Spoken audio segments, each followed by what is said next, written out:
The first step towards achieving your dreams is having the right coach. Get the best education with forensic classes by Diksha and make your net forensic exam dreams come true. Download the app now. Hello everyone, welcome to today's class. और आज की class में हम पढ़ रहे हैं gene. ठीक है, क्या पढ़ रहे हैं? हम पढ़ रहे हैं जीन। ठीक है, तो मैंने ऑलरेडी बताया हुआ है कि जीन क्या होते हैं। जीन होते हैं आपके वो कंपोनेंट जो क्या करते हैं, हेरिडिटी में पार्टिसिपेट करते हैं। ठीक है, सो सबसे पहले क्या होता है, आपके पास एक सेल होती है। सेल के अंदर न्यूक्लियस होता है, न्यूक्लियस के अंदर आपके क्रोमोसोम्स होते हैं। ठीक है, क्रोमोसोम्स, ये मैंने क्रोमोसोम बनाया।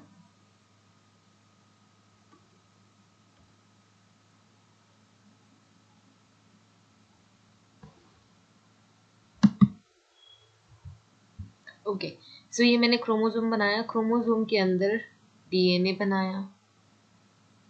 ठीक है, ये मैंने बनाया डीएनए। डीएनए को जब मैंने जूम किया, डीएनए को जब मैंने जूम किया तो एक पर्टिकुलर रीजन पे this is gene and it is responsible for important specific characters in our body.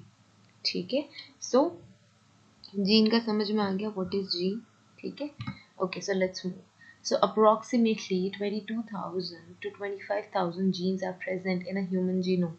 So कितने? 22 से 25,000 genes, 22 से 25,000 genes हमारे बॉडी में प्रेजेंट होते हैं, हमारे ओवरऑल जीनोम में प्रेजेंट होते हैं।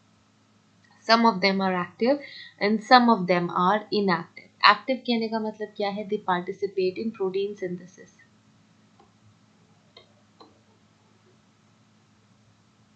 ठीक है, they participate in protein synthesis. और इनएक्टिव जीन्स कौन से होते हैं? जो किसी काम के लिए but still they are there in your genome. ठीक है, although the number of genes in different organisms vary. तो अलग अलग ऑर्गेनिजम्स में नंबर ऑफ जीन हमेशा हमेशा वेरी करते हैं।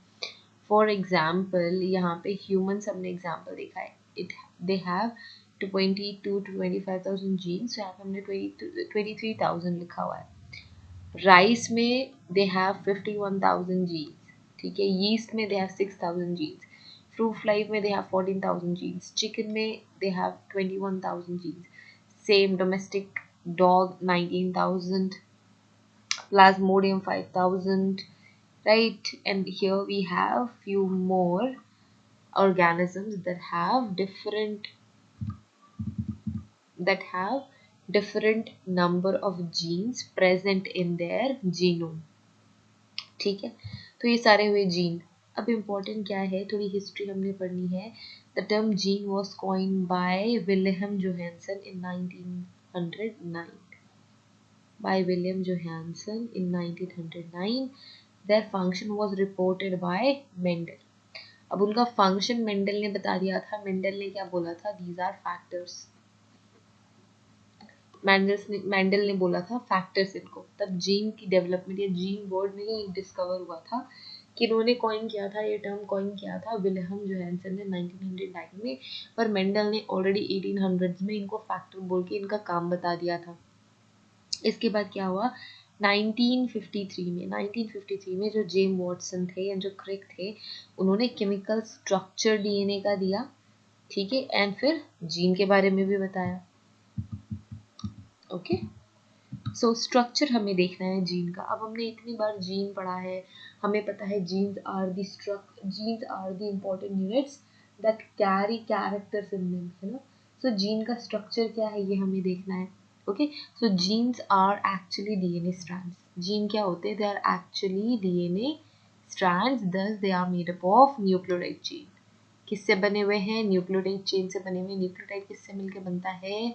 Sugar, phosphate, and then base pairs। ठीक है, इनसे मिलके बनते हैं।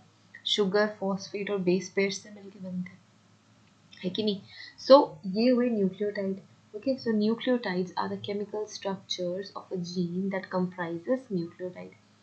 अब ये जो केमिकल स्ट्रक्चर है जीन का वो क्या है, it is comprise of nucleotide. जो न्यूक्लियोटाइड का स्ट्रक्चर है वही जीन का स्ट्रक्चर भी होगा। सो शुगर फॉस्फेट रहेगा, बेस पेयर्स होते हैं। A part of DNA gene are made up of AGTC nucleotide. So A stands for adenine, thymine, guanine, and cytosine. Okay, so these genes are made up of AGTC nucleotide. With the nucleotides of the opposite strand, it binds with hydrogen bonds. ये nucleotides आपस में hydrogen bond से जुड़े हुए होते हैं, and जो nucleotides होते हैं वो किससे जुड़े हुए होते हैं, फॉस्फोडाइस्टर बॉन्ड से। ठीक है, मल्टीपल न्यूक्लियोटाइड्स आपस में जुड़ के ही तो चेन बनाते हैं, राइट। सो एक यूनिट फॉस्फोडाइस्टर बॉन्ड से दूसरी न्यूक्लियोटाइड की यूनिट से अटैच होती है। ओके, सो दो फॉस्फोडाइस्टर आपको आपको दो बॉन्ड्स देखने को मिलेंगे इन डीएनए स्ट्रक्चर। एक है आपका phosphodiester bond, the other one is hydrogen bond. ठीक है, तो हाइड्रोजन बॉन्ड भी है, फॉस्फोडाइस्टर बॉन्ड भी है।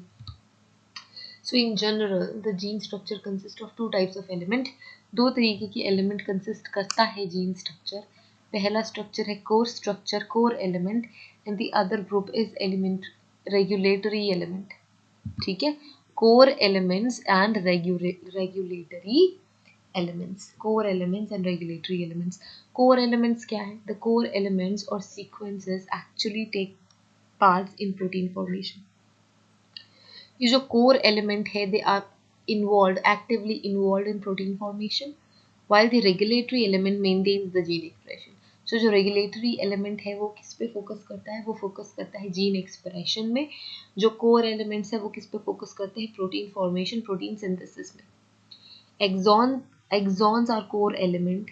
Sequences on the other side like promoters, enhancers and silencers are regulatory element of a gene.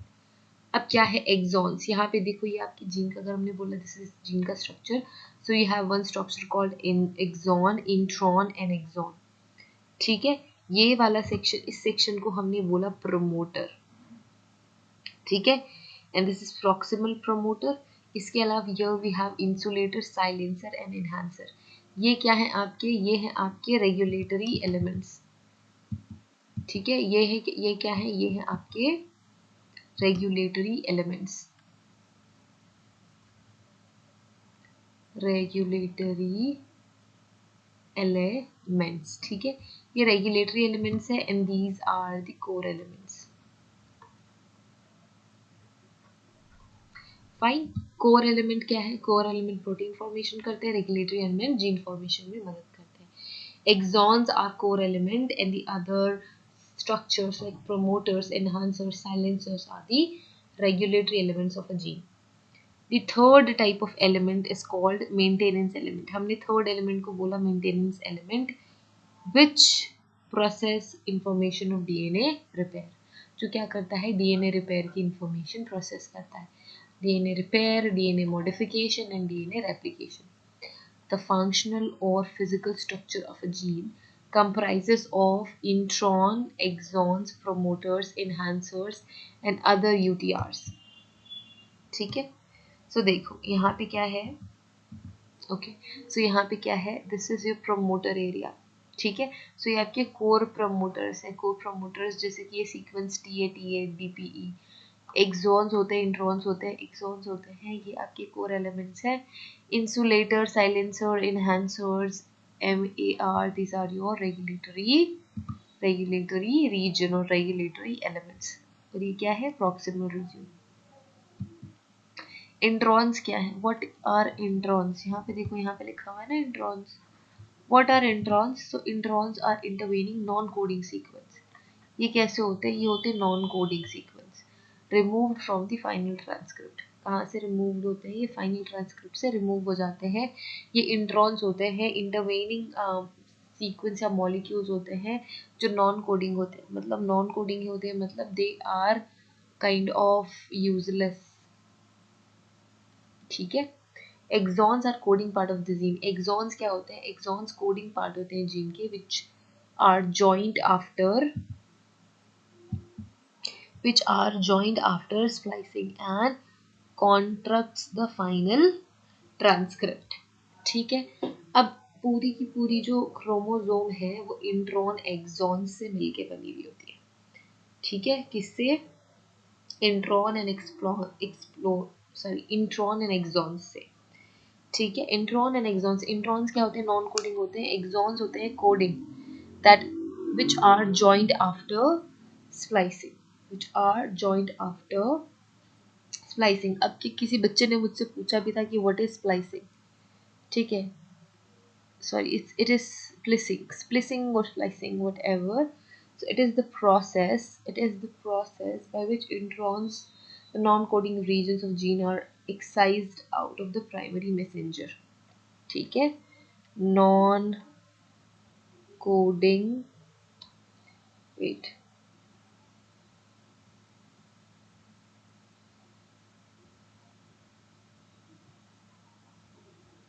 ठीक है। नॉन कोडिंग जो इंट्रॉन्स होते हैं, इन नॉन कोडिंग इंट्रॉन्स को रिमूव करके एक्सॉन्स प्लस एक्सॉन क्रिएट करने का काम स्प्लाइसिंग कहलाता है, ठीक है। For example, I have one chromosome. So यहाँ पे क्या है, मैं रेड कलर से इसे शेड कर रही हूँ, ये इंट्रॉन्स है, सॉरी ये एक्सॉन्स है, एक्सॉन एक्सॉन। अब इनके बीच में क्या है, एक इंट्रॉन है,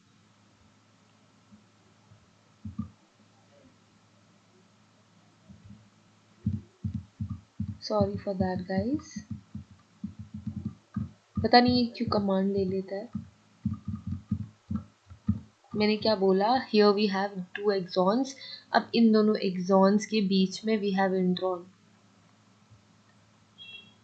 अब इन दोनों एक्सॉन्स को जॉइंट करने के लिए हमें इस इंट्रॉन को रिमूव करना होगा, and removing of non coding intron portion and joining active exons together is known as splicing. Okay, then we have regulatory element.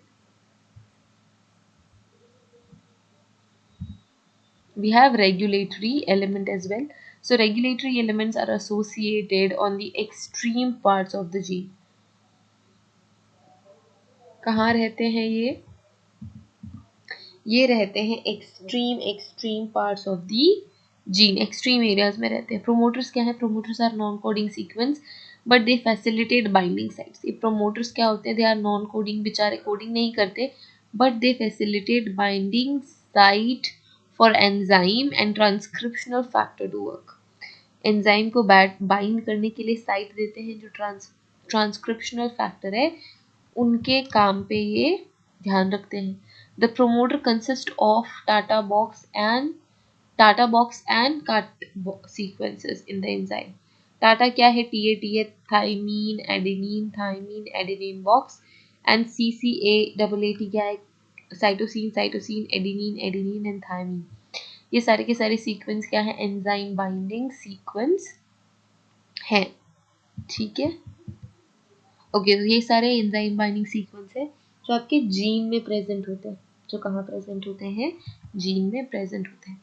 The entire promoter region is located at the 5' end and made up of a core promoter in proximal promoter sequence, ठीक है। इस image में देखो, core promoter and proximal promoter region में ये जो promoter है वो इंटायरली कोडेड होते हैं, ठीक है। And they are located in 5' end to 3' end. Here core promoter facilitate RNA polymerase binding. जो core promoters हैं वो क्या करते हैं? RNA polymer की binding करते हैं to start transcription, while the proximal promoter provides binding site of transcriptional factors, ठीक है। Next we have the enhancer reduce transcription. जो एनहांसर्स होते हैं, जो एनहांसर्स हैं, it reduces transcription while the silencer process it, ठीक है। जो एनहांसर होते हैं वो क्या करते हैं? It induce the transcription, and जो साइलेंसर्स होते हैं, जो साइलेंसर जीन्स होते हैं वो क्या करते हैं? एक्सप्रेस करते हैं। Collectively, enhancers and silencers are located far away from the exons that regulate gene expression.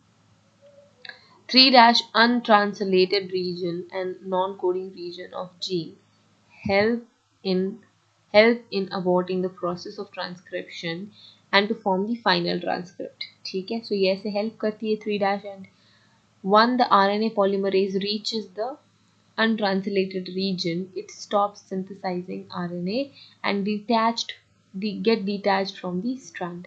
तो क्या होता है जब RNA polymerase जो है वो अनट्रांसलेटेड रीजन में प्रेजेंट होता है तो वो क्या करता है, it stop synthesising RNA which detached it from the strand. ठीक है,